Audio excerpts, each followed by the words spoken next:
আসসালামু আলাইকুম। সবাইকে ওয়েলকাম করছি আমার নতুন একটি ব্লগ দেখার জন্য। আজকে আমি আর রুথি বেরিয়ে পড়েছি কিছু শপিং করব আর বাইরে অনেক কিছু খাওয়া-দাওয়া করব। তো আমি আর রুথি আজকে চলে যাচ্ছি রয়্যাল ফ্যাশনে। যেহেতু রয়্যাল ফ্যাশন থেকে আমি সবসময় সব ধরনের ড্রেসগুলো ওখান থেকে কিনতে পছন্দ করে থাকি। এইজন্য রয়্যাল ফ্যাশনে যাচ্ছি আর এখানকার ড্রেসগুলো আমার কাছে অসাধারণ বলে মনে হয়ে থাকে। বাগেরহাটের মধ্যে সবথেকে রয়্যাল ফ্যাশনের ড্রেসগুলো আমার কাছে কমফোর্টেবল বলে মনে হয়। তো এখান থেকে আমি ৪ টা ড্রেস দেখার পর আমি এখান থেকে ২ টা ড্রেস বেশি পছন্দ হয়েছে।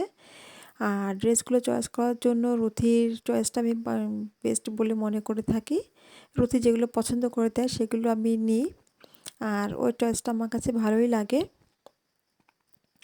তো এখান থেকে ২ টা নেয়ার পর আমার মনে হচ্ছিল আরও একটা ড্রেস নিই। কিন্তু আর নেয়া হলো না। ২ টা ড্রেসই নিলাম। আর এখানে আরও নতুন কিছু কালেকশন ছিল। আপনারা চাইলে এখানে আসতে পারেন।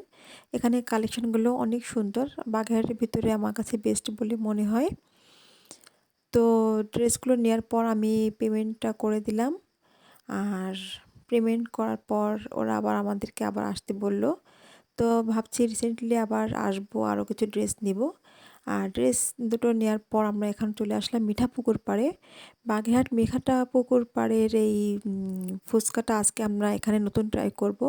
বিভিন্ন জায়গার ফুচকাগুলো আমরা ট্রাই করেছি অনেকবার করে, কিন্তু এখানকার ফুচকাটা কখনো ট্রাই করা হয়নি। তা রুথি বলল আজকে এখানকার ফুচকাটাই খাবে। তো রাস্তার পাশে যে ফুচকাটা বিক্রি করছিল দেখে বলে মনে হচ্ছিল যে ভালোই হবে। বেশ পরিষ্কার পরিচ্ছন্নভাবে ফুচকাটা তৈরি করছিল। আর এখানে কিন্তু ৩০ টাকা করে পার প্লেট। আর ৩০ টাকা হিসেবে কিন্তু অনেক কয় পিস ফুচকাই দিয়েছিল এখানে। তো আবিরের জন্য আমরা পার্সেল নিয়ে নিব। আমাদেরটা খাওয়া হয়ে গেলে যাওয়ার সময় ওর জন্য পার্সেল নিব। আবিরকে আজকে আনতে পারিনি। আমি জানি সবাই আবিরকে অনেক মিস করছেন। আমিও মিস করছি আবিরকে। আর অন্য জায়গায় যেমন ৫-৬ রকমের টক দেয়, এখানে কিন্তু শুধু ১ রকমের টক দিয়েছে। তবে টক অনুযায়ী ফুচকাটা ভালোই ছিল। আর ফুচকা খাওয়ার পর পাশে এক চাচার কাছে দেখলাম ডিমের চপ বিক্রি করছিল। ওখান থেকে আমরা ৪ পিস ডিমের চপও নিয়ে নিলাম। রুথি ২ পিস, আমি ২ পিস। তো ডিমের চপটা ভালোই লাগলো। আর পাশে দেখলাম মিঠাপুকুর পাড়ে অনেক মাছ বিক্রি করছিল। তো দেখে মনে হচ্ছিল কিনি বা না কিনি, একটু ভিডিও করি। ভালোই লাগছিল মাছগুলো দেখে।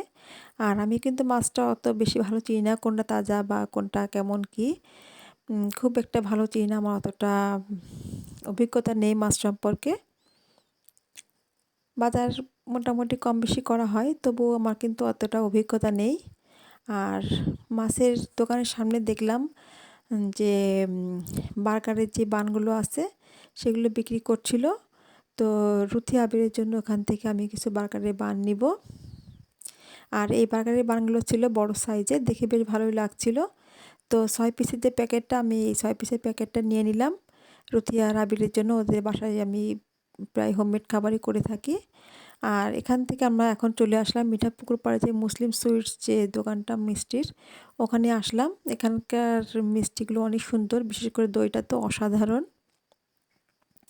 তো রুথি এখানকার যে সরপুরি মিষ্টিটা এটা খাওয়ার কথা বলছিল। তো রুথি আর আমি দুজনে ২ পিস সরপুরি মিষ্টি নিলাম। আর এগুলোর পার পিস ছিল ৫০ টাকা করে পিস। ৫০ টাকা হিসেবে কিন্তু মিষ্টিটাও অসাধারণ ছিল। আপনারাও এখানকার মিষ্টি ট্রাই করবেন, খুবই ভালো লাগলো মিষ্টিটা। আর তারপর আমরা এখন বাসার দিকে রওনা হলাম। বিশেষ করে আবিরের জন্য।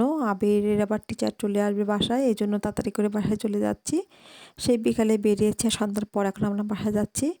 আর বাসায় যাওয়ার পথে আবার নূর মসজিদের মোড় থেকে আবিরের জন্য পার্সেল নিয়ে নিলাম ফুচকা, চটপটি। তো আজকের ব্লগটা এই পর্যন্তই। সবাই ভালো থাকবেন। আসসালামু আলাইকুম।